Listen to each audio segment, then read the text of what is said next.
Alors, bonjour, nos chers membres. Alors, bienvenue à cette cinquième conférence de la GTQ. Donc, mon nom est Marie-Pierre, je suis la responsable de l'informatique au sein de notre belle association. Donc, c'est notre cinquième, conférence et aussi l'avant-dernière. Aujourd'hui, nous sommes avec le capitaine Carl Robitaille. Donc, aujourd'hui, on va avoir une formation sur le rôle et les enjeux liés au métier de pilote du Saint-Laurent. La période de questions aura lieu mercredi prochain, donc le 23 mars. Exceptionnellement, ce sera ma collègue Émilie Pelletier qui va m'aider avec la période de questions, parce que malheureusement, je ne suis pas disponible. Je vais aller voir un petit spectacle avec mon conjoint. Donc, ce sera Émilie qui va me remplacer. Alors, toutes les autres conférences sont disponibles dans Teams. Si jamais vous en avez manqué, tout est là dans la section Assignments ou Devoirs. On a aussi rajouté la vidéo sur le régime seigneurial. Si jamais vous n'étiez pas présent à St. Lawrence pour cette formation-là qu'on avait eue en présentiel, là, je peux toujours y avoir accès. Donc, c'est quand même là. C'est super. Mais oui, donc pour l'instant, sans plus tarder, parce qu'on va avoir vraiment une belle conférence. Je le sens que ça va être vraiment beau aujourd'hui, ça va être vraiment intéressant. On a monsieur Carl Robitaille. Donc, bonjour, monsieur Robitaille. Oui, bonjour, madame. Donc, merci beaucoup d'être là avec nous aujourd'hui. Merci de nous offrir de votre temps, de votre journée de congé pour nous faire Voilà, une belle formation. ça me fait Alors, plaisir. oui, donc une petite conférence à peu près 45 minutes, une heure, et moi, je vais revenir vous voir à la fin. Donc, ah oui, c'est vrai, ben, mon Dieu, j'étais en train d'oublier de vous présenter. Mon Dieu Seigneur. J'avais tellement hâte d'avoir votre PowerPoint, vos images, que je suis en train d'oublier de vous présenter. C'est bon, Alors, il n'y a pas de problème. désolée, j'aime vraiment ça, l'univers des bateaux. Je suis vraiment excitée de pouvoir en apprendre plus. Donc, monsieur Carl Robitaille est originaire de Québec, est diplômé de l'Institut maritime du Québec et œuvre dans la marine marchande depuis plus de 40 ans, ayant d'abord navigué comme lieutenant, second capitaine et commandant à bord des navires océaniques de la Société française d'Almas et de l'armement allemand Auguste Bolton. Le capitaine Robitaille s'est ensuite joint au pilote maritime du fleuve du Saint-Laurent en 2005. Il détient à ce niveau un brevet de pilote lui accordant la conduite de navires de tout type entre les Escoumins et Québec, incluant la rivière Saguenay. Il a, entre autres, agi en titre d'administrateur, de vice-président et de président de la Corporation des pilotes du Saint-Laurent de 2010 à 2019. Depuis 2020, le capitaine Robitaille occupe le poste de président du conseil d'administration du Fonds d'action Saint-Laurent après avoir été un administrateur pendant 2 ans. Après, chose faite. Bon. Alors, ben, merci encore d'être là avec nous aujourd'hui. Donc, je vous cède la parole, M. Robitaille. Ah, mais c'est très bien, merci beaucoup. Ben, merci de cette belle présentation. J'avais d'ailleurs une petite diapo à ce sujet-là, mais je vais vous la montrer, mais on va faire vite parce que vous avez déjà mentionné tout Ah, c'est l'essentiel. fait. Voilà, c'est fait. Alors, on parle de l'Association des guides touristiques du Québec m'a demandé de préparer une présentation suite à une présentation qui avait été faite il y a 3 ans, je crois, ou 4 ans, lorsque j'étais président de la corporation, et était en présence d'une vingtaine de personnes ici au Centre de simulation et l'expertise maritime de Québec, là où les pilotes du monde entier se rassemblent pour se former sur différents types de manœuvres, divers types d'équipements, centre de simulation qui appartient à la Corporation des pilotes du Bas-Saint-Laurent. Bien voilà, donc apparemment, ça a été un grand succès. Moi, ça me fait plaisir de parler de pilotage. Pour moi, c'est une seconde nature, c'est l'air que je respire et c'est l'eau dans laquelle je nage aussi, le fleuve Saint-Laurent. Alors, qu'est-ce qu'on pourrait dire d'emblée concernant les pilotes et la marine marchande? C'est qu'il faut distinguer, je pense, les rôles de capitaine et de pilote. Ou de capitaine, quand je dis capitaine, ça peut être aussi appelé commandant. Souvent, c'est ce qu'on entend à bord des navires. En vertu de, vous savez, le pilotage maritime, c'est établi en fonction d'une loi fédérale qui s'appelle la loi sur le pilotage. Et celle-ci définit le rôle du pilote. Elle dit, entre autres, et elle est particulière, à savoir que le pilote a la conduite du navire ici au Canada. C'est vous qui donnez les ordres de bord, c'est vous qui donnez les ordres de machine, c'est vous qui donnez les courses à gouverner, c'est vous qui déterminez la navigation sécuritaire dans les autres pilotages. Quelles sont les pratiques sécuritaires adoptées pour tel ou tel autre navire? Un capitaine, lui, son rôle est défini dans la loi de la marine marchande. C'est lui qui est responsable de toute l'aventure commerciale du navire et de la sécurité du navire aussi. Donc, c'est ça pourquoi il embarque un pilote aux stations de pilotage dans le Saint-Laurent, pour s'assurer que le navire est piloté correctement dans les eaux resserrées, comme on dit. Donc, voilà. Donc, le capitaine ne perd pas, du fait qu'il y a un pilote à bord à la passerelle, ne perd pas le commandement du navire. Il est toujours le commandant du navire. Si jamais il y a une situation où est-ce que le pilote commettait des gestes qui mettraient en danger la sécurité du navire, le commandant a le devoir d'intervenir pour stopper l'aventure, si vous voulez. Mais disons que c'est des choses qui ne se produisent pas pour la plupart du temps.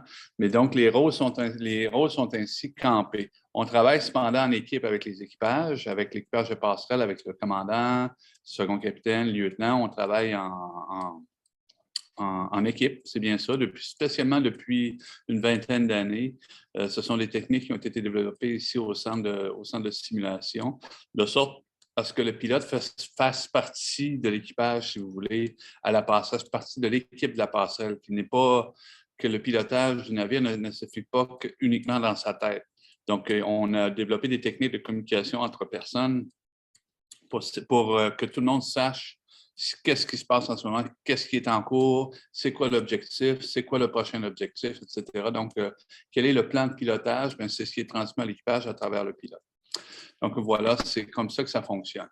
J'avais pensé, vu que vous êtes des guides touristiques, certains d'entre vous sont sûrement très intéressés à l'histoire et l'histoire en général, l'histoire du Canada, l'histoire du Québec, la Nouvelle-France, etc. Bien, sachez que le pilotage est intimement lié à l'histoire de la Nouvelle-France, du Bas-Canada et du Canada. Et il y aura toujours des liens entre les pilotes du Saint-Laurent et l'histoire du Canada. Et donc, j'ai fait un petit topo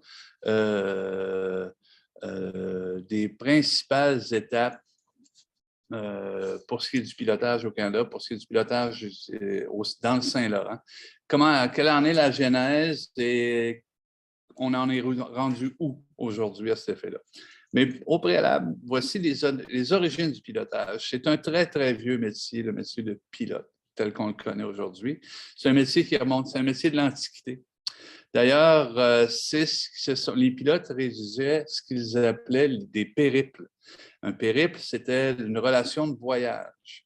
Et ils donnaient leurs techniques dans les périples, leurs techniques de navigation. C'est ainsi que se transmettait le savoir, notamment en mer Noire, Pont-Euxin ou en Méditerranée. C'est là qu'on retrouve, on parle de la Grèce antique à ce moment-là. Donc, les premiers balbutiements de pilotage ou d'écrits à ce sujet-là remontent à ce moment-là. En Occident, c'est les rôles d'Oléron au 12e siècle, du côté de La Rochelle et de l'île de Ré. On a encore des écrits à cet effet-là. Et ceux qui connaissent Aliénor d'Aquitaine, grande dame, et qui a réussi à être à la fois la femme d'un roi de France et d'un roi d'Angleterre. Donc, c'est elle qui a défini ces rôles-là. Elle a comme fait le ménage là-dedans sur que doivent savoir les pilotes et comment les choses doivent s'organiser. Et les pilotes les pilotes sont présents à travers tous les grands ports et tous les grands fleuves du monde. Ça, ce n'est pas exclusif au Saint-Laurent. Il y a des pilotes dans le Mississippi, il y a des pilotes dans l'Escaut en Belgique, l'Elbe en Allemagne, la Meuse en Hollande. Ce sont des gens qui possèdent la connaissance locale. C'est ça qui fait qu'eux qui sont des experts de leur cours d'eau. Le pilotage de nos jours, aujourd'hui au Canada, on a une administration de pilotage des Laurentides, même qu'on l'appelle pour ce qui est du Saint-Laurent. C'est une société d'État qui est de la couronne et qui gère le pilotage sur le Saint-Laurent dans ce cas-ci. On a d'autres administrations de pilotage au Canada. Il y en a une pour les provinces atlantiques, il y en a une pour les Grands Lacs, puis il y en a une pour le Pacifique. Pour le Saint-Laurent, on appelle ça l'administration de pilotage des Laurentides. Ce n'est pas la chaîne de montagne, mais c'est en rapport avec le Saint-Laurent. Les pilotes du Saint-Laurent sont réunis en corporation.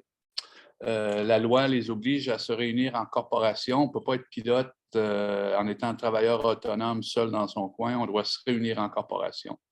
Et il y a au Canada une association de pilotes maritimes qui est à Ottawa, présidée par un pilote de la corporation des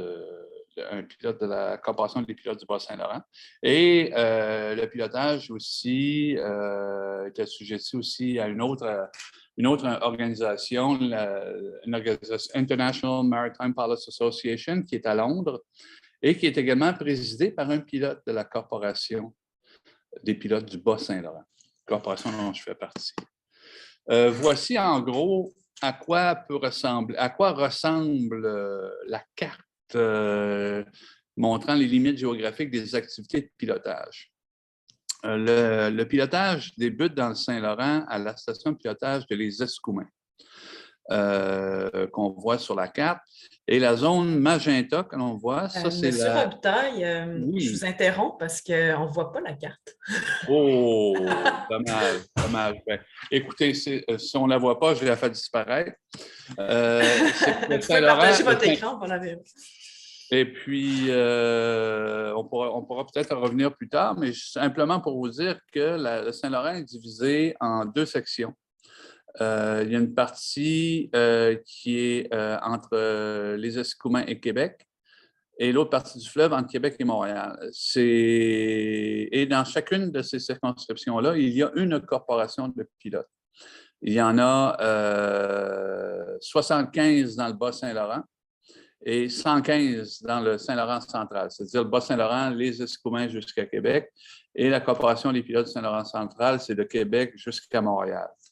Donc, au total, on a quelques 190 pilotes du Saint-Laurent dans le Saint-Laurent répartis, comme je viens de vous dire.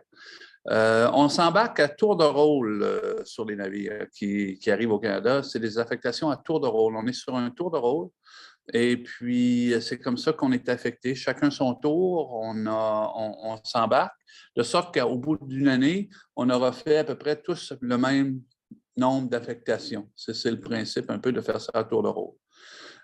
Évidemment, on doit être disponible 24/7, comme on dit, 24 heures par jour, 7 jours semaine, 365 jours par année, 12 mois par année, que ce soit Noël, la fête de vos enfants. Vous êtes disponible, puis vous vous embarquez. Moi, j'ai fait Noël la dernière fois, j'ai fait le 31 décembre aussi, le 1er janvier. C'est comme ça que ça fonctionne, le mouvement maritime. En fait, c'est la cadence du monde, la cadence du mouvement maritime. On est assujetti à la manutention puis aux cargaisons, au rythme auquel celles-là vont. Donc, c'est pour ça qu'on est toujours disponible. On ne retarde jamais le mouvement maritime, on ne retarde jamais les navires. Il y a toujours un pilote qui va s'embarquer lorsqu'un navire va se présenter. C'est la règle d'or pour le pilotage ici au Canada. Le rôle du pilote, en gros, c'est de s'assurer dans l'intérêt public la conduite des navires du monde entier, dans le fleuve Saint-Laurent et la rivière Saguenay. Les navires sont évidemment de toutes sortes. On a des paquebots, des vraquiers, des pétroliers, des porte-conteneurs et des cargos. Et les équipages, évidemment, viennent des quatre coins du monde. Et également les chefs cuisiniers des quatre coins du monde. Et ça, c'est toujours très intéressant. Dans le métier, on était au restaurant indien un jour, italien le lendemain, grec le surlendemain. Donc, c'est toujours intéressant. C'est l'un des à côté du métier qui est fameux tant que moi. Une carrière de pilote, ça prend 15 ans, ça, être pilote. Il faut d'abord être gradué d'une école de marine marchande. Ici au Québec, c'est l'Institut maritime du Québec qui est à Rimouski. Et ensuite, on cumule, après avoir gradué de l'école de marine, on cumule des états de service à des grades supérieurs, dont celui de commandant. Moi, dans mon cas, ça a été ça. Et on est capitaine. Les capitaines qui se joignent au pilotage sont des capitaines sur tout type de navires marchands, que ce soit des pétroliers, des navires à passagers, des cargos, des vraquiers, des pétroliers. Donc, c'est typique du trafic dans le Saint-Laurent aussi. En gros, si on y va, un survol de l'historique du pilotage maritime au Canada, ben, il y a eu le régime français, il y a eu le régime anglais, ensuite Canada uni, le fameux Canada uni aussi il y avait un parlement ici à Québec, jusqu'à la Confédération de 1867. Les corporations de pilotage, bien, une s'est établie en 1860, la mienne, et 1873, la Corporation du Saint-Laurent central. Il y a eu des lois sur le pilotage, notamment en 1873, 1914, 1972. Et celle de 1972 a été révisée en 2018. Pour ce qui est du régime français et pilotage, ben, en réalité, les premières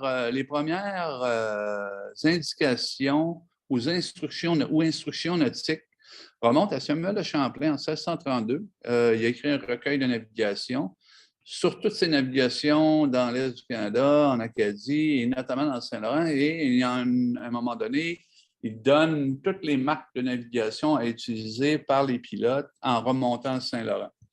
Et du régime français, je dirais que, vous savez, au total, des marques de navigation, on en a 301 dans la circonscription entre les Escoumins et Québec, incluant le Saguenay. Les marques de navigation, ce sont des repères qu'on utilise à terre.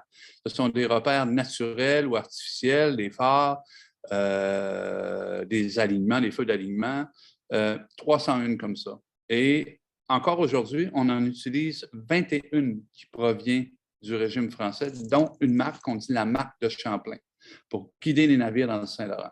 Et c'est-à-dire l'île aux Coudres, le Cap à la Branche, dans une des coches, comme on dit, du mont des Éboulements, quand on est au large du Cap Brûlé, Cap Tourmente, si on se dirige dans cet alignement-là, on sait qu'on est dans les océans.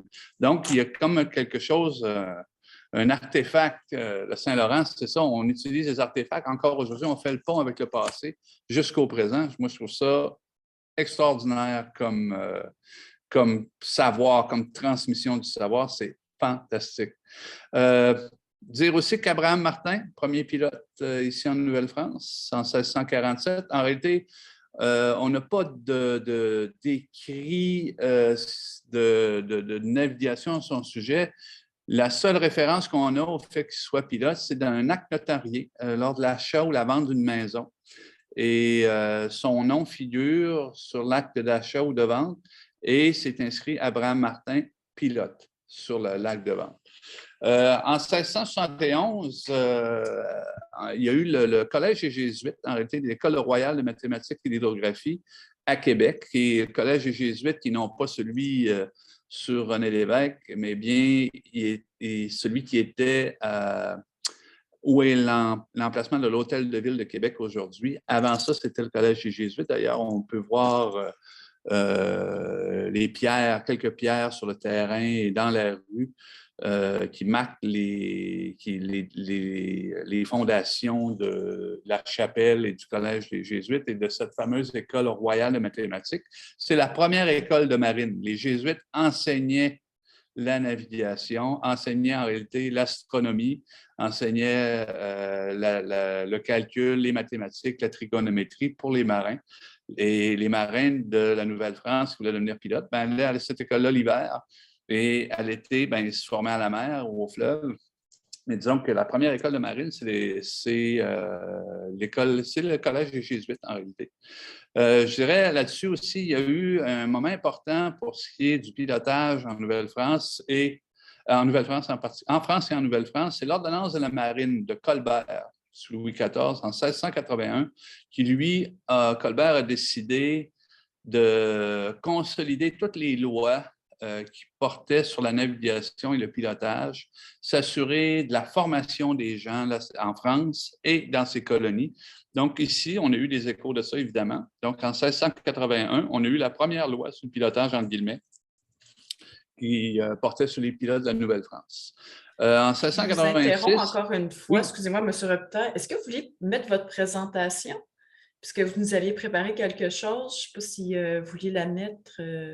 Ben, moi, à l'écran, j'ai le PowerPoint en question. Oui, nous, on ne le voit pas. Ah, c'est pour ça. Je me doutais bien que vous vouliez peut-être qu'on le voit. On va remédier à ça.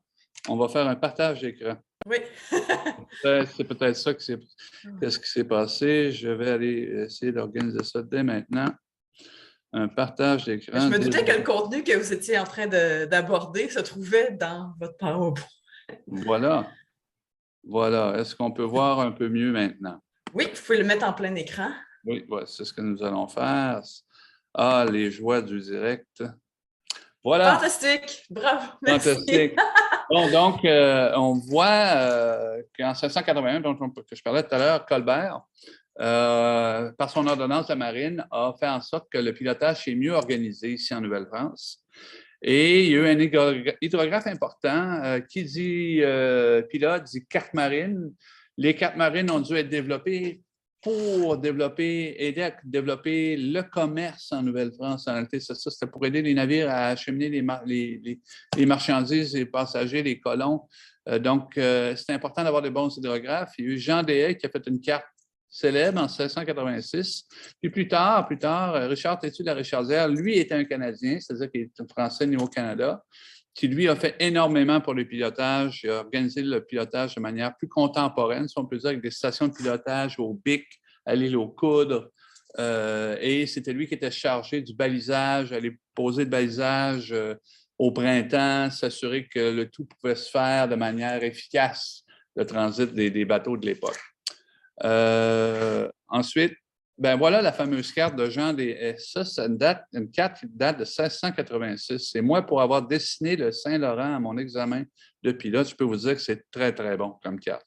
400 ans plus tard, là, ou presque, faut penser que cette carte-là renferme au bas, on voit aussi, il y a des inscriptions dont on ne peut plus lire à cause de la qualité de l'image, mais ce sont les instructions nautiques, comment faire pour passer à l'île aux Coudres, comment faire pour passer à l'île Rouge, comment faire pour passer à l'île d'Orléans, en utilisant toutes les marques dont je vous parlais tout à l'heure, les fameuses marques de navigation.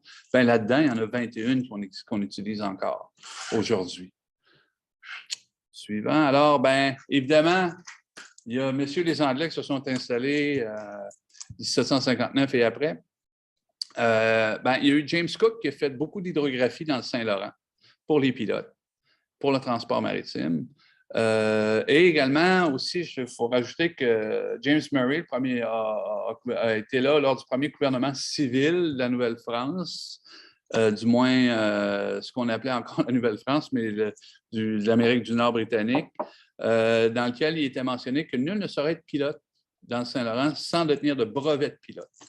Et ça, c'est important. Les Français avaient un système de brevet de pilote, mais disons que les Anglais étaient peut-être plus documentés à cet effet-là, plus organisés. Pas nécessairement meilleurs, mais étaient plus livresques un peu, plus administratifs, disons. Il y a une maison qu'on a appelée la Maison de la Trinité. C'est un peu l'ancêtre de la garde côtière qui a repris un peu toutes les choses concernant la navigation, les cartes marines, la formation des pilotes, la formation des marins. Et ça, c'est en 1805. Ça, la Maison de la Trinité était à Québec, là où est la Maison Chevalier. La rue tout juste derrière, et puis je pourrais vous montrer, si on pouvait la voir, la maison Chevalier, je pourrais vous montrer la porte où était la maison de la Trinité, parce que la maison Chevalier est faite de plusieurs maisons. Il y a eu le Fonds de secours des pilotes en 1805. Les pilotes se sont regroupés en corporation, comme je vous ai expliqué, mais déjà en 1805, il y avait un souci de collectivité, c'est que les pilotes, c'était un métier périlleux. Ils partaient dans le Golfe, aller rencontrer les navires à bord de goélettes à voile, de petites embarcations ensuite à rame. Et il y a eu plusieurs noyades, évidemment, plusieurs pertes de vie. Et par souci pour les veuves et les enfants, ben, il y avait un fonds qui avait été mis sur pied par les pilotes. C'est quelque chose d'assez exclusif, voulant dire, ben, au moins, on a cette garantie-là pour nos familles si on décède. C'était une des premières manifestations d'un souci de collectivité pour ce qui est des pilotes. Et par après, bien évidemment, on a eu la station de quarantaine à Grosse-Île. C'est ce qui s'est passé parce que le chenal préféré à l'époque était le chenal du Sud, c'est-à-dire qu'on longeait, les navires longeaient la rive sud. Aujourd'hui, ils longent la rive nord. Et en 1837, bien, il y a eu une hydrographie générale du Canada par l'amiral Bayfield. Les cartes marines que l'on possède aujourd'hui sont tirés de toute cette œuvre-là. C'est une œuvre colossale. Toute l'hydrographie du Canada, non pas juste le Saint-Laurent, mais au complet, c'est l'œuvre d'une vie. Donc, ça vaut la peine de le mentionner. Ici, je vous montre la carte de James Cook que j'ai vue à Londres, une partie de la carte que Cook avait fait après la conquête, en 1759. Je vous dirais que c'est une carte qui est peut-être naïve d'aspect, mais qui renferme beaucoup de détails qui sont exacts. Il faut dire que James Cook a, comment dire, on parle de lui aujourd'hui pour l'hydrographie du Saint-Laurent, peut-être par la réputation qu'il a acquis après la guerre de 7 ans. Il a voyagé à travers le monde, il a découvert Pacifique, etc. Donc, il est devenu très populaire. Je dirais que son travail comme hydrographe était, oui, très, très fort, mais disons que ce n'était pas le meilleur hydrographe. Et d'ailleurs, souvent, l'hydrographie était basée sur des cartes françaises qui l'avaient précédé. Donc, oui, c'est un travail fantastique qu'il a fait, mais disons que ses successeurs ont peut-être fait un travail plus important. Si on parle du Canada uni, là, ça pourrait être intéressant de parler du Canada uni jusqu'à la Confédération à l'égard du pilotage parce que Québec était capitale du Canada en 1860. Et où était le Parlement à ce moment-là? Il était à Québec. Il y avait un Parlement itinérant de Québec, Montréal, Toronto. Bon, en 1860, c'était à Québec, là, dans le parc Montmorency. D'ailleurs, on peut voir les pierres dans le terrain qui délimitent le Parlement de l'époque, le Parlement qui a malheureusement brûlé. Donc, c'était pas évident à l'époque de maintenir une organisation de pilotage en 1860. Il y a le premier ministre du Canada, un des premiers ministres du Canada uni, le député de Lillet, Étienne Pascal Taché, c'est lui l'organisateur de la conférence de Québec qui avait mené à la Confédération de 1867. C'est un peu le père de la Corporation des pilotes du Bas-Saint-Laurent, parce que lui avait milité en faveur du regroupement des pilotes. Parce qu'il disait, il y avait le sens de la formule, il y a trop de navires sans pilote, puis il y a trop de pilotes sans navires. Il en disait que ce n'était pas évident de gagner sa vie comme pilote. C'était injuste, il y avait beaucoup de compétition parfois entre les pilotes. Donc, l'importance de se regrouper pour donner un même service avec les mêmes standards, sans avoir à faire sans être coupe-gorge non plus. Donc, c'est lui qui a fait en sorte que une loi a été promulguée au Parlement de Québec le 19 mai 1860. C'est la même loi, qui confirme la présence de la Corporation des pilotes du Bas-Saint-Laurent. Et le lendemain, elle a eu la sanction royale et il existe encore dans les textes à Ottawa, dans les archives, la charte de la corporation est là, signée de la main de la reine Victoria. C'est quand même... Encore aujourd'hui, les pilotes sont là, les documents aussi, et ça date de 1860. Donc, le pilotage avait été ainsi fait que la Corporation du Havre de Québec est en dessous. C'est le même que ça s'appelait à l'époque pour le Bas-Saint-Laurent, la CPHQ. En 1860, a été incorporée. Plus tard, en 1873, même chose, mais à l'égard des pilotes en dessus de Québec, c'est-à-dire en amont de Québec jusqu'à Montréal. De 1867 à nos jours, les choses ont été plus normées. On a des lois, des commissions, des corporations. On a eu en 1868 le ministère de la Marine qui était responsable du pilotage. La première loi sur le pilotage, 1873. L'incorporation des pilotes du Havre de Québec est au-dessus en 1873. Il y a eu des commissions d'enquête sur le pilotage parce qu'il arrivait des accidents, des trucs comme ça. Il y a eu une commission Lindsay importante en 1913. Première loi sur la marine marchande en 1914. Et la commission Bernier, cela est très importante, en 1960, qui a révisé le pilotage, qui a examiné le pilotage de fond en comble, encore une fois, suite à la commission Lindsay, et qui a mis les bases pour le pilotage que l'on connaît aujourd'hui, qui a mené à la loi sur le pilotage de 1972, qui a été révisée en 2018. Le pilotage, voilà pour l'histoire. Le pilotage, je vous dirais que c'est un savoir traditionnel. On a une relation, nous, de maître à apprenti. C'est le même que le pilotage se transmet. En réalité, c'est une transmission orale du savoir. C'est, comme je vous disais, le pilotage, il est dans le paysage, en réalité. Le secret du pilotage, c'est en regardant dehors. C'est en regardant les montagnes et le jeu qu'il fait avec les îles, un clocher d'église avec un autre amer naturel à terre, une pointe de terre, les jeux des capes entre eux, comment est-ce que les capes couvrent et découvrent. Et c'est ça le secret du pilotage. Et bien, il est dans le paysage. Je trouve ça fantastique. Moi, même si on est sur l'eau, ben on est les enfants du pays. Ben, on apprend la relation qu'il peut y avoir, la relation, comment dire, géographique qu'il y a entre les amers pour se guider sur le fleuve. Et en réalité, on forme nos pilotes comme ça, de génération en génération. Puis il y a comme une donation de la connaissance. Puis si je peux faire un parallèle, c'est un peu comme la donation de la terre du côté rural. À un moment donné, le père transmet à son fils ou à sa fille sa terre, après lui avoir montré à chaque fois comment s'y prendre pour ci et pour ça. Bien, le pilotage, c'est un peu ça. On transmet le fleuve à l'autre génération. C'est ce que l'on fait. Toute l'œuvre dans notre carrière, dans notre code d'éthique, on doit transmettre la connaissance aux apprentis pilotes. C'est obligatoire. Mais je trouve que c'est une tradition extraordinaire. Au plan ethnologique, c'est fameux.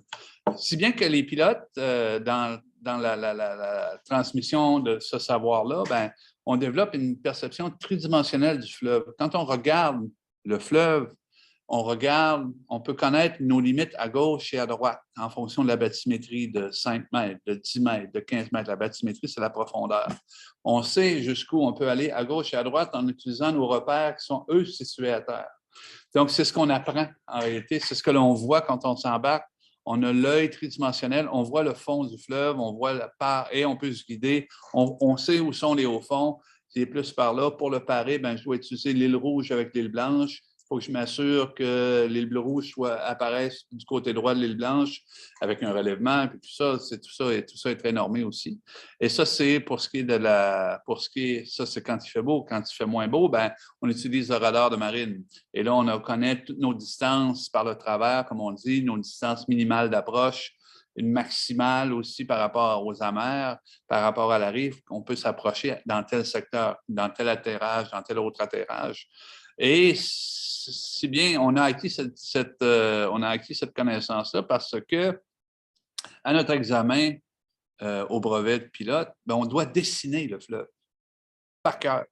Et on fait un dessin tel que le corrigé arrive par-dessus. C'est un transparent qu'on met par-dessus et ça doit se confondre.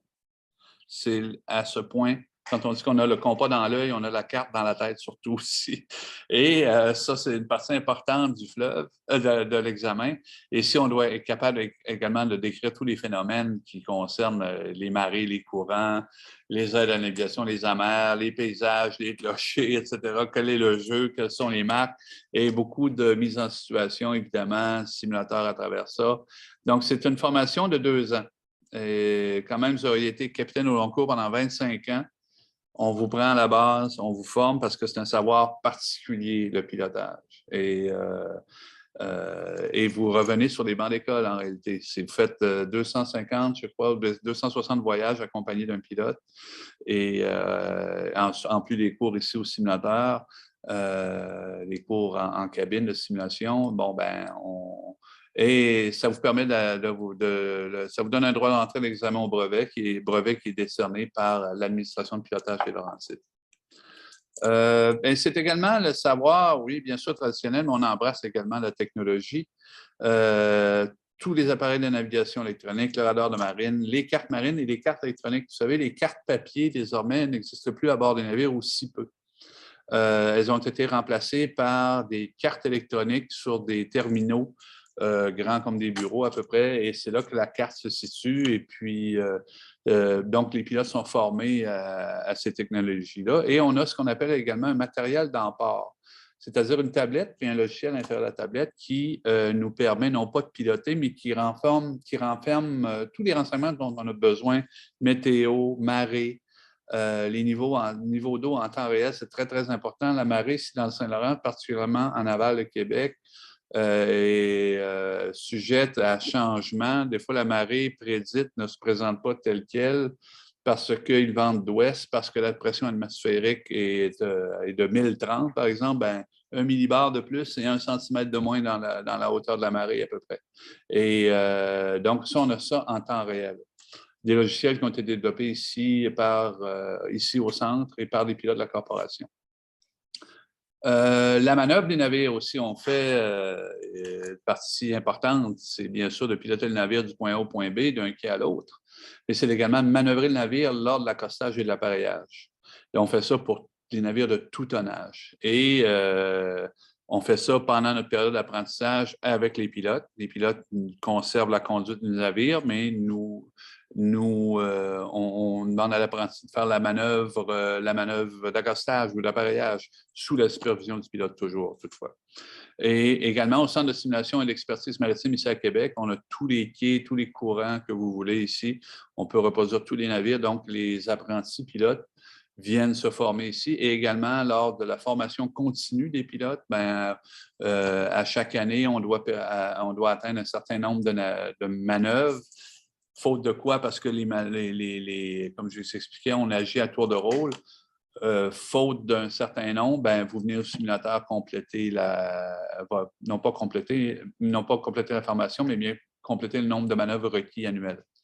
Ainsi. Également, on se forme sur maquette, ça peut être intéressant, à Southampton en Grande-Bretagne et à Port-Rével en France, près de Grenoble, un grand lac. Et les maquettes qu'on a, c'est des maquettes qui mesurent à peu près 5-6 mètres de long, dans lesquelles on peut s'asseoir. Et ce sont les reproductions à l'échelle de navires. C'est vraiment très bien avec la machine, l'encre, et on pratique des manœuvres un peu particulières à cet effet-là, des manœuvres d'accostage plus délicates. Dans le Bas-Saint-Laurent, la caractéristique est que ce sont de navires à fort tonnage. Des gros navires dans le Bas-Saint-Laurent parce qu'il y a une marée. Et la marée permet de passer dans des endroits où est-ce qu'on ne pourrait pas passer à Trois-Rivières, par exemple. Donc, c'est important qu'on garde la main. On en fait toutes les semaines, mais on garde la main sur certains types de manœuvres. On va sur maquette régulièrement dans le cadre de la formation continue des pilotes. Voilà, il y a un de mes collègues ici, mon ami Sébastien, si je ne me trompe pas, on le voit, il est en train de...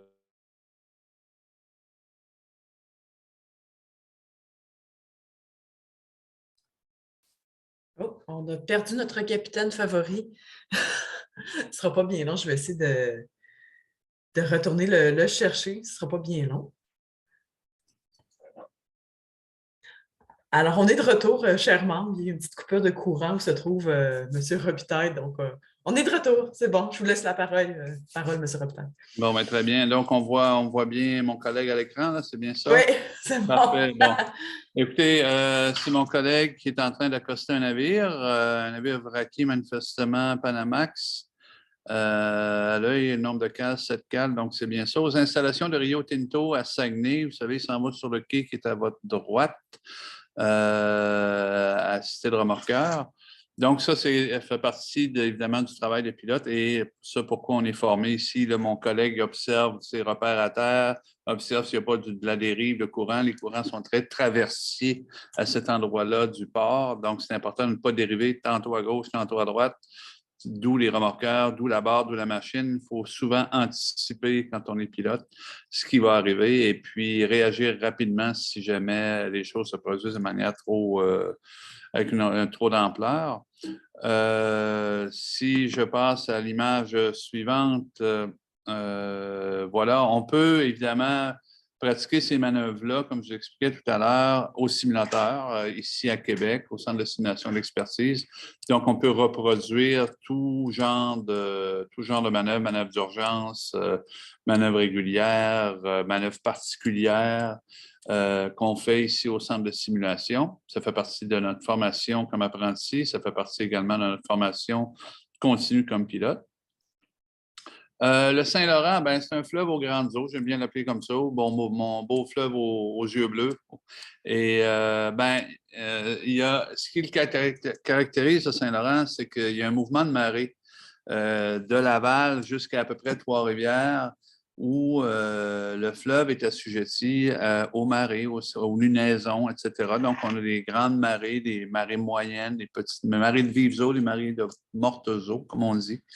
Et puis, ben ça, c'est important pour ce qui est des navires, pour ce qui est de la navigation, et on doit anticiper le mouvement des marées aussi. Notamment à l'égard du dégagement sous quille, c'est-à-dire qu'il faut avoir un minimum sous la quille du navire, sous le navire, un minimum d'eau en fonction de la vitesse que l'on fait, notamment dans la traverse du Nord qu'on utilise, nous, dans le Bas-Saint-Laurent, au niveau du Cap Tourmente. Les navires la traversent au zéro des cartes à 12,5 mètres de profond et on arrive avec des pétroliers, des vraquiers à 15 mètres 50 de tirant d'eau. Donc, vous comprenez que ça prend la marée pour nous aider.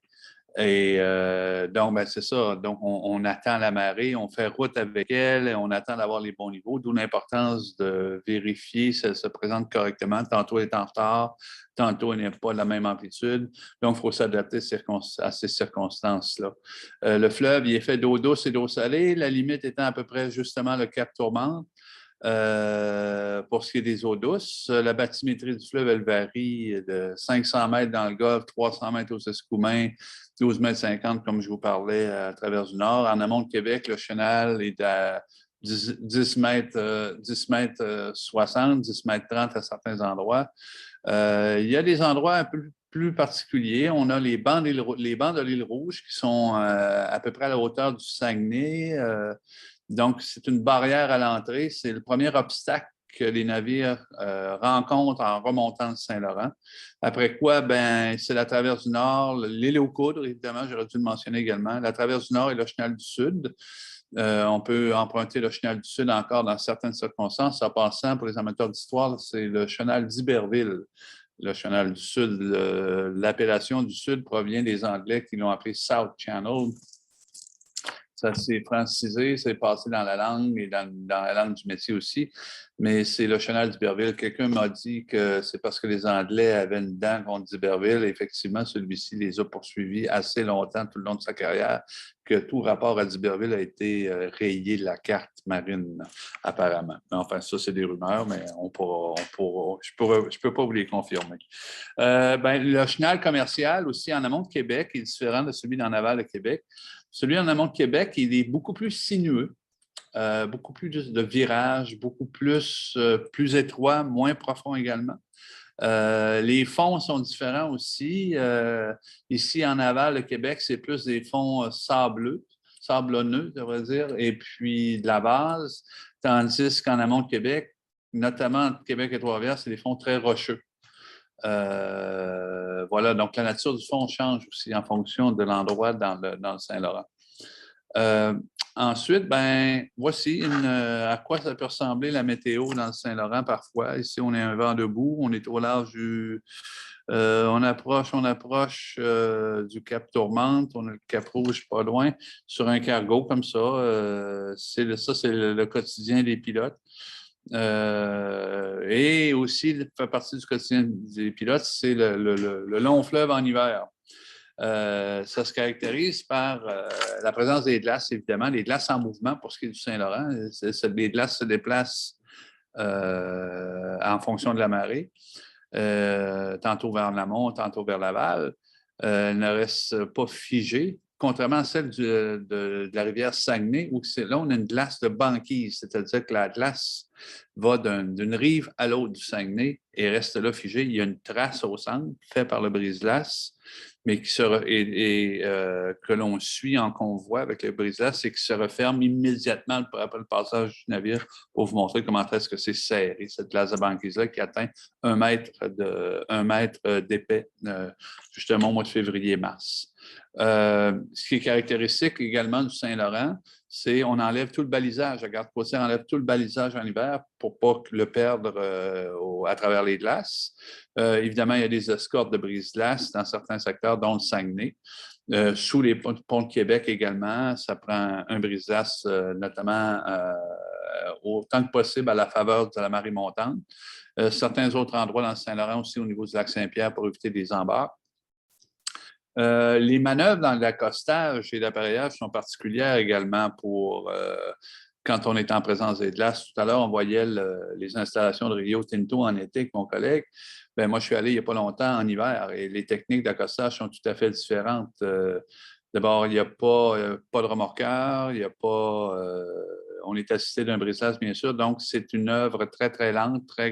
Un accostage prend à peu près 45 minutes. En hiver, c'est 4 heures pour s'approcher des quais, dégager la glace des quais avec la machine, la barre, les amarres sur le quai pour mettre toute la puissance sur le navire pour pouvoir dégager la glace. Donc, c'est très particulier les navires, les manœuvres en hiver dans Saint-Laurent, partout dans Saint-Laurent. Aussi, les refroidissements machines, ça c'est particulier. Une machine marine qui propulse le navire est refroidie à l'eau. Et c'est l'eau de mer. Et c'est l'eau qui vient du fleuve. Or, il y a des prises d'eau de mer sous le navire. Celles-ci sont parfois se bloquent parfois à cause de la glace, à cause de l'eau très froide du Saint-Laurent. Donc, il y a un refroidissement machine adapté, c'est qu'il y a comme une recirculation interne au navire pour ce qui est des eaux de refroidissement, c'est-à-dire qu'il y a des cuves, des réservoirs à bord d'eau de refroidissement et la machine s'alimente à partir de cette eau-là et retourne l'eau au même réservoir parfois, mais disons qu'il y a quand même une circulation de cette eau-là pour qu'elle devienne trop chaude aussi à la longue parce que l'eau réchauffe à l'intérieur du moteur. Donc, ça, c'est bien typique au Saint-Laurent d'avoir un refroidissement machine interne. Et c'est très nécessaire pour la marche du navire. Sans ça, le navire arrête, la machine arrête. Et voici à quoi ça peut ressembler en hiver lorsque je me suis embarqué sur le cap Corpus Christi il n'y a pas longtemps. C'est ça que moi, je suis à bord de la Pilotine à ce moment-ci. Je me dirige, la photo est prise aux Escoumins. Je me dirige vers le navire qui arrive du large, grand large. Là, on voit la fumée arctique. Matin assez froid, assez frisqué aux Escoumins. Et puis, ben voilà, c'est comme ça que débute une mission de pilotage. Là, je suis en plein jour, mais ça arrive également de nuit. Bien, et c'est ça pour ce qui est de l'hiver. Et on continue également pour l'hiver. Ben ça, c'est dans le Saguenay il y a quelques jours. On peut marcher sur la banquise au Saguenay. Le navire est arrêté dans l'attente d'une place à quai à ce moment-là. Mais vous pouvez voir l'œuvre du Saint-Laurent. On voit les ancres qui sont complètement gelées. On voit la glace après la coque du navire. L'hiver, c'est solide dans Saint-Laurent. C'est très, très solide. C'est dur pour les hommes et pour les navires. Moins dur pour les pilotes parce qu'on est habitués. Au moment de l'embarquement, voyez-vous, comme à Québec, c'est ce que l'on fait. L'hiver, on n'a pas de pilotine parce que la pilotine est trop petite pour se frayer un chemin à travers les glaces. On utilise les remorqueurs du port de Québec dans ce cas-ci. Il y a comme une passerelle que l'on met à peu près à la hauteur du pont du navire qui est à droite, là. Et il y a un de mes collègues qui est en train de mettre le pied dans l'échelle. Là, et effectivement, il y a quelques barreaux à monter, mais tout à l'heure, on pourra vous montrer la réalité autre pour ce qui est des échelles de pilote. Le Saint-Laurent, également, c'est un très grand écosystème dans la circonscription. Nous, on a le parc marin du Saguenay-Saint-Laurent. Évidemment, la réserve mondiale de la biosphère de Charlevoix, la réserve faunique du Cap-Tourmente, puis en plus, on a tout l'enjeu des mammifères marins à l'entrée du Saguenay qui viennent nous visiter à chaque année. C'est le même groupe de baleines, 50 et plus baleines qui reviennent à chaque année. Nous, on ralentit volontairement la marche des navires à environ 10 nœuds pour s'assurer qu'il n'y ait pas de contact, qu'il n'y ait pas de heurt avec les mammifères marins.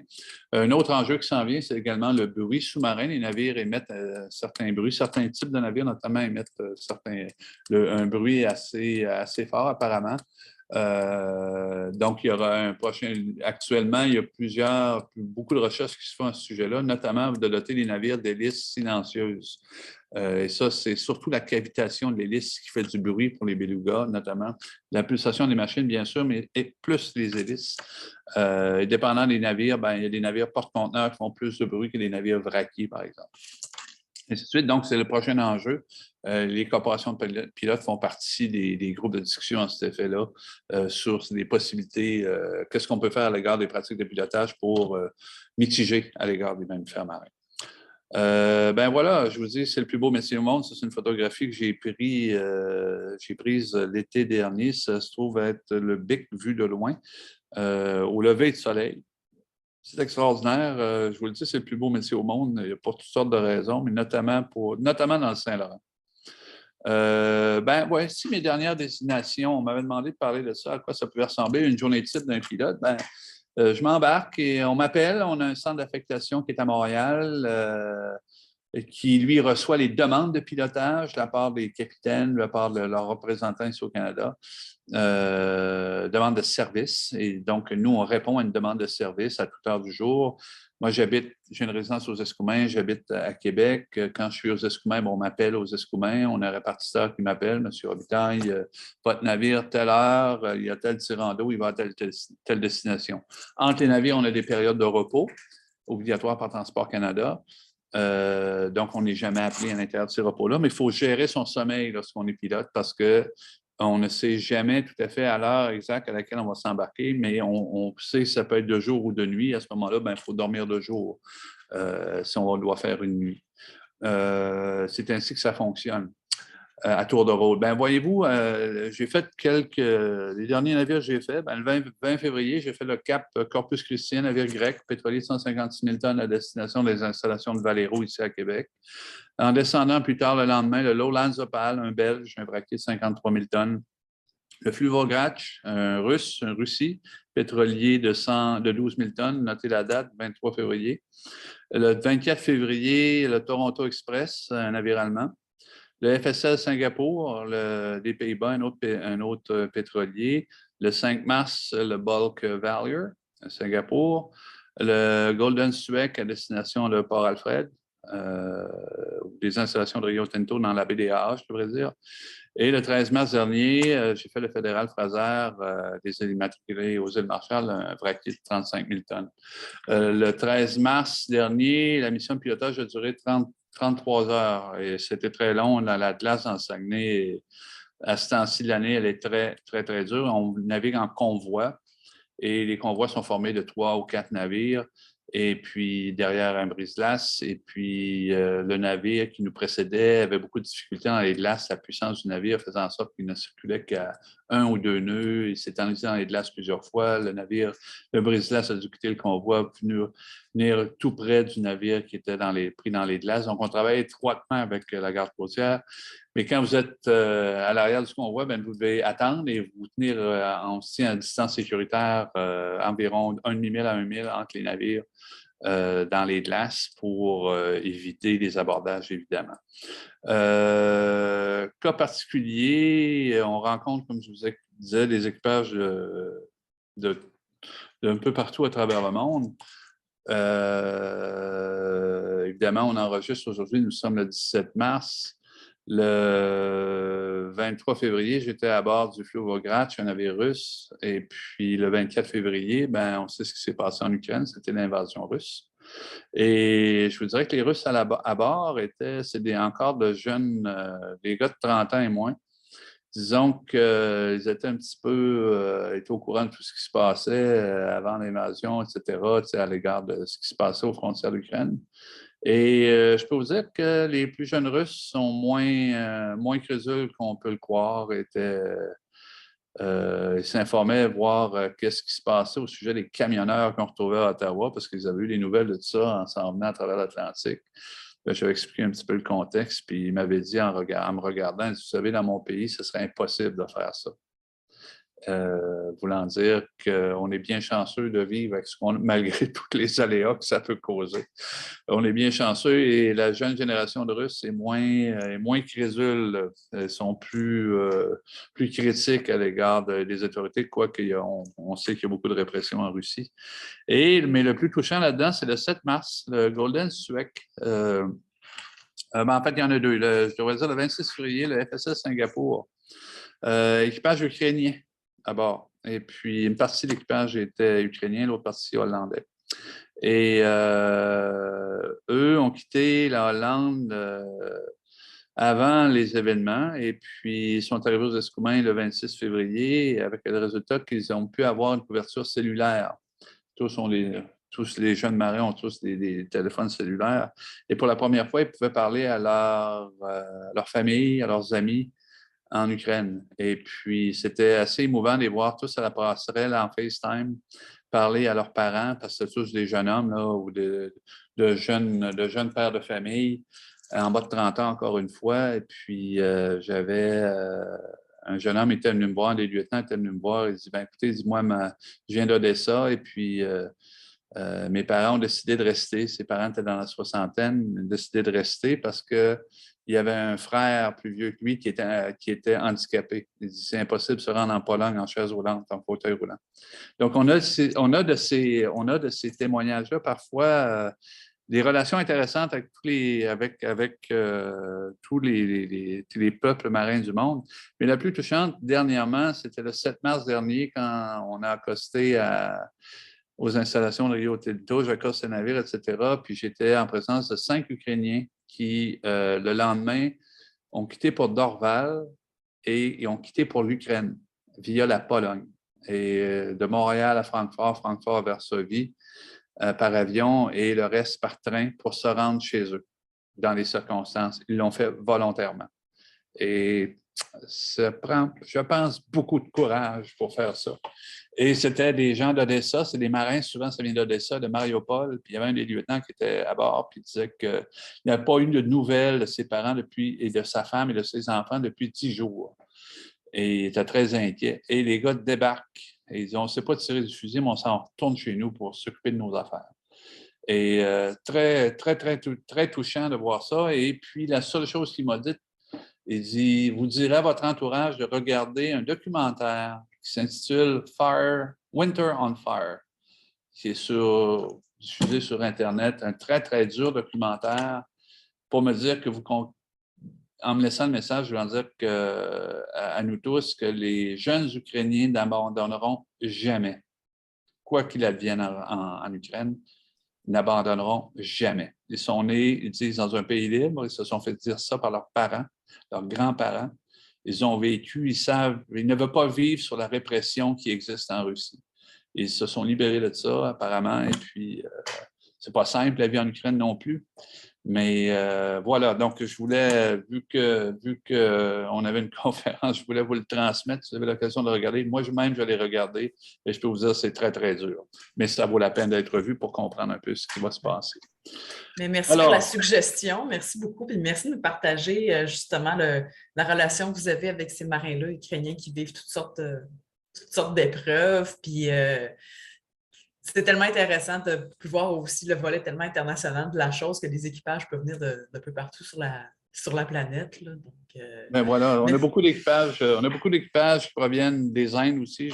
Là, c'est un avion que j'en ai pas eu, mais des Philippines, beaucoup aussi. Les Indes, c'est le fun aussi. Ce qu'on aime, nous, c'est les dimanches, parce qu'on mange du riz biryani à bord des navires. C'est un classique. C'est fantastique. C'est fantastique. Mais je peux vous dire que des fois, par contre, la nourriture indienne, c'est très, très épicé. Puis disons que c'est beaucoup plus épicé à bord des navires qu'on peut en trouver ici dans les restaurants à Québec. Ça vous prend un verre d'eau pas loin. C'est très bien. Alors, c'est ça mes dernières désignations. Si on parlait tout à l'heure comment on fait pour s'embarquer à bord des navires, il faut grimper à bord. Tout à l'heure, j'étais sur une pilotine, on utilisait cette échelle de coupé ou l'échelle de pilote. Le franc-bord des navires a environ entre 7 et 9 mètres entre le niveau de l'eau et le pont principal. Donc, il faut monter à bord du navire au moyen d'une échelle. Une échelle de pilote qui est le long du bordé. On monte ça à partir de la pilotine. Dans ce cas-ci, ça n'a pas l'air si mal pour mon collègue. On en voit d'autres ici qui embarquent. Voilà, c'est comme ça qu'on embarque. Vous remarquez qu'on a une combinaison là, qui renferme une veste de sauvetage. Également, il faut descendre du navire. C'est bien beau s'embarquer, mais regardez du haut du pont à quoi ça ressemble. Là, ce que vous voyez en bas, c'est le pont de la pilotine. C'est celle qui vient nous chercher après notre mission. Il faut descendre dans l'échelle. Là, ça va, le navire, la pilotine n'est pas trop en mouvement vertical, mais quand le temps est mauvais aux escoumins, c'est du sport de débarquer. Mais on a des techniques et il n'y a pas de... ça se passe bien. Si je continue, est-ce que je peux trouver... Voilà, ça, c'est d'autres pilotes qui viennent de débarquer. Ainsi aussi. Des fois, le franc-bord est supérieur à 9 mètres. Par exemple, on a des francs-bords de 12 mètres, 13 mètres. On ne descend pas au complet au moyen d'une échelle. On descend au moyen d'une échelle combinée. Voyez-vous, mon collègue descend dans l'échelle de coupé, il va aller rejoindre une autre échelle pour descendre sur la pilotine qui est juste qui s'approche du bord. Et voilà. Donc, voyez-vous, il y a un de mes collègues, là, il descend dans l'échelle de coupé et il va transférer dans l'échelle de pilote pour descendre. Donc, ça, c'est quand les francs-bords sont très élevés. Ben voilà, ça complète, je crois, la longue et la belle histoire du pilotage dans le Saint-Laurent. Et là-dessus, ben, j'espère que ça vous aura fait plaisir. Et puis, si vous avez des questions, ben, n'hésitez pas. On aura une séance de questions. Ça me fait plaisir de répondre à vos questions. Ah, merci tellement pour votre belle présentation. Je trouve ça tellement intéressant. Puis les photos aussi, là, avoir ce contact-là justement avec notre fleuve. Puis parce que je trouve ça tellement impressionnant votre métier. C'est vrai que c'est passionnant. Moi, sans aucune hésitation, je veux dire que c'est le plus beau métier au monde. Ah, c'est ça qu'on dit, nous autres, avec nos visiteurs. Ben, vous voyez, ça fait deux parmi nous. Yes, et deux d'entre nous, je devrais dire. Et puis, c'est le plus beau métier au monde. Puis, je dirais que le pilotage, pour conclure, c'est d'abord une affaire de cœur. C'est ça. Il faut aimer ça. Il faut aimer les bateaux. Et moi, ça remonte à l'enfance. J'ai été élevé à Saint-Jean, l'île d'Orléans. Je voyais les bateaux passer. Moi, quand je m'embarque, j'ai 8 ans quand je m'embarque. C'est ça. J'ai encore 8 ans. C'est une belle passion que vous avez. Oui, j'ai 62 ans aujourd'hui, ça n'a pas arrêté. Ben, je pense que justement, il faut en avoir une passion pour être capable de dessiner le fleuve par cœur. J'aime ça. Et encore aujourd'hui. Voilà. Oui, quand même. Oui. Avant de vous laisser, je voulais quelque chose à nos membres. Monsieur Robitaille, il a décidé de verser son cachet justement à la maison. Le salaire qu'on va lui donner justement pour cette formation-là, il décide d'en faire don à la Maison du Marin. Je ne sais pas si vous pourriez nous dire 2-3 phrases justement sur la Maison du Marin. Maison du Marin, en réalité, c'est un genre de refuge pour les marins, un genre d'endroit où les marins peuvent aller une fois le navire accosté, peuvent débarquer à terre et on y retrouve toutes les nécessités là, pour le téléphone, Internet, peut prendre un verre, peut discuter, rencontrer des gens spécialisés, les psychologues, rencontrer même des presses dans certaines occasions. Donc, c'est un réseau de maisons, ça existe à travers le monde. C'est une communauté religieuse anglicane qui a établi ça il y a une centaine d'années. On en a une ici à Montréal, à Québec, il y en a également une plus grande à Montréal. Donc, c'est ça. C'est très. À chaque fois qu'on s'embarque, les marins nous demandent c'est où le Mission Center. C'est même ça s'appelle en anglais, la maison du marin. Donc, c'est où le Mission Center? Ben, on leur donne l'indication, ben, c'est à 2 pas d'ici, à 3 quais d'ici. Donc, les gars vont là pour jaser, discuter. Il y a parfois des repas qui sont servis. Souvent, l'hiver, c'est là qu'on retrouve parfois tucs et bottes et gants pour les équipages qui viennent de l'Indonésie ou des Philippines qui n'ont pas prévu le coup. Donc, c'est une mission essentielle pour les marins, notamment ces temps-ci, je pense aux marins ukrainiens. Également, aussi, on a des épisodes parfois où est-ce que c'est important que il fut une époque où c'était difficile pour les marins d'aller à terre parce qu'il y avait des mesures de sécurité à gauche et à droite en fonction de la sécurité dans les ports. Donc, les maisons du marin sont du côté du navire et non, par rapport aux guérites. Elles sont toujours à l'intérieur des guérites, non pas à l'extérieur. Donc, les marins peuvent s'y rendre. C'est simple pour eux. Puis des fois, ben, c'est très important, après des longues traversées de 23, 26 jours, d'avoir un contact, ne serait-ce que 2 heures à terre. Ça change. C'est bon pour le moral. Ouais, ça change le mal de place, j'imagine. Tout à fait. On est capable de faire un autre 26 jours. Ben, en tout cas, c'est super généreux de votre part. C'est une belle mission que je ne connaissais pas. Donc, merci de nous en parler pour dire que ça existe aussi à Québec et à Montréal. Donc, voilà. Génial. Merci encore pour votre temps, de prendre votre temps pendant votre journée de congé. Et on va se revoir le 23 mars avec ma collègue Émilie Pelletier. Très bien. Ben, je vous en prie. Bien, merci beaucoup. Au revoir. Merci bien. Au revoir.